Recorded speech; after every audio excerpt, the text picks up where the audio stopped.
ನೀವು ಇಮ್ಯಾಜಿನ್ ಮಾಡ್ಕೊಳ್ಳಿ, ನೀವು ಯಾವುದೋ ಒಂದು ಸ್ಟೋರ್ಗೆ ಹೋಗಿದ್ದೀರಾ, ಆ ಸ್ಟೋರಲ್ಲಿ ಹೋಗ್ಬಿಟ್ಟು ಒಂದು ಶೂನ ತಗೊಳಕ್ ಹೋಗ್ತೀರಾ. ಆ ಶೂದು MRP ಬಂದ್ಬಿಟ್ಟು 2,000 ಇರುತ್ತೆ, ಬಟ್ ಸೆಲ್ಲಿಂಗ್ ಪ್ರೈಸ್ ಬಂದ್ಬಿಟ್ಟು 1,000 ರೂಪಾಯಿ ಇರುತ್ತೆ. ಇವಾಗ ನೀವು ಆ ಶೂ ತಾಂತೀರ ತಾನೆ, ಯಾಕಂದ್ರೆ ಆ ಶೂನಲ್ಲಿ ವ್ಯಾಲ್ಯೂ ಇದೆ ಅಂತ. This is exactly value investing. ಈಗ ICICI ಪ್ರೊಡೆನ್ಷಿಯಲ್ ಲೈಫ್ ಅವರು ಒಂದು ಹೊಸ NFO ತರ್ತಿದ್ದಾರೆ. ಆ NFO ನೇಮ್ ಬಂದು BSE 500 enhance value 50 index fund ಅಂತ. ಈ ಫಂಡ್ ಏನ್ ಮಾಡುತ್ತೆ, BSE 500 ಅಲ್ಲಿರೋ 50 ಹೈ ಕ್ವಾಲಿಟಿ ಕಂಪನಿಗಳಲ್ಲಿ ಇನ್ವೆಸ್ಟ್ ಮಾಡುತ್ತೆ. ಈ ಇಂಡೆಕ್ಸ್ ಕಳೆದ 5 ವರ್ಷದಲ್ಲಿ 36.3% CAGR ರಿಟರ್ನ್ ಕೊಟ್ಟಿದೆ. ಕಳೆದ 7 ವರ್ಷದಲ್ಲಿ 24.6% CAGR ರಿಟರ್ನ್ ಕೊಟ್ಟಿದೆ. ಈ NFO ನವೆಂಬರ್ 9ನೇ ತಾರೀಕು ಕ್ಲೋಸ್ ಆಗ್ತಾ ಇದೆ. ನೀವೇನಾದ್ರೂ ಇನ್ವೆಸ್ಟ್ ಮಾಡಿದ್ರೆ ನಮ್ಮ ಹೋಮ್ ಪೇಜ್ ಕ್ಲಿಕ್ ಮಾಡಿದ್ರೆ ನಿಮ್ಗೊಂದು ಲಿಂಕ್ ಸಿಗುತ್ತೆ. ಆ ಲಿಂಕ್ ಥ್ರೂ ಹೋಗಿ ನೀವು ಇನ್ವೆಸ್ಟ್ ಮಾಡ್ಬೋದು. ಇದ್ರದ್ದು NAV ಕೇವಲ 10 ರೂಪಾಯಿ ಇದೆ.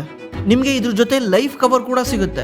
ನೀವು ತಿಂಗಳ ಕಟ್ಟೋ ದುಡ್ಡಿಗೆ 120 ಪಟ್ಟು ಲೈಫ್ ಕವರ್ ಸಿಗುತ್ತೆ. ಆಮೇಲೆ ನೀವು ಇನ್ವೆಸ್ಟ್ ಮಾಡಿ ಬಂದಿರೋ ರಿಟರ್ನ್ಗೆ ಯಾವುದೇ ರೀತಿ ಟ್ಯಾಕ್ಸ್ ಕಟ್ಟಂಗಿಲ್ಲ. ನಿಮ್ದು ವರ್ಷದ ಇನ್ವೆಸ್ಟ್ಮೆಂಟ್ 2.5 ಲಕ್ಷಕ್ಕಿಂತ ಒಳಗಿದ್ರೆ ನೀವೇನಾದ್ರೂ NRI ಆಗಿದ್ರು ಈ NFOದಲ್ಲಿ ಇನ್ವೆಸ್ಟ್ ಮಾಡ್ಬೋದು. ತಿಂಗಳ 18,000 ಕಟ್ಕೊಂಡೋದ್ರೆ 2 crore ನಿಮಗೆ ರಿಟರ್ನ್ ಸಿಗುತ್ತೆ. ನಿಮಗೆ ಇದ್ರ ಜೊತೆ ಕನ್ನಡ ಕಸ್ಟಮರ್ ಕೇರ್ ಕೂಡ ಇರುತ್ತೆ. ನಿಮಗೆ ಬೇಕಂದ್ರೆ ಅವ್ರು ನಿಮ್ಮ ಹೋಮ್ ವಿಸಿಟ್ ಮಾಡಿ ಕೂಡ ನಿಮಗೆ ಹೆಲ್ಪ್ ಮಾಡ್ತಾರೆ. ಈ NFO ನವೆಂಬರ್ 9ನೇ ತಾರೀಕು ಕ್ಲೋಸ್ ಆಗ್ತಾ ಇದೆ. ಇನ್ನು 12 ದಿವಸ ಮಾತ್ರ ಟೈಮ್ ಇದೆ. ನೀವೇನಾದರೂ ಇನ್ವೆಸ್ಟ್ ಮಾಡೋದಿದ್ರೆ ನಮ್ಮ ಹೋಮ್ ಪೇಜ್ ಕ್ಲಿಕ್ ಮಾಡಿದ್ರೆ ನಿಮ್ಗೊಂದು ಲಿಂಕ್ ಸಿಗುತ್ತೆ. ಆ ಲಿಂಕ್ ಥ್ರೂ ನೀವು ಇನ್ವೆಸ್ಟ್ ಮಾಡ್ಬೋದು.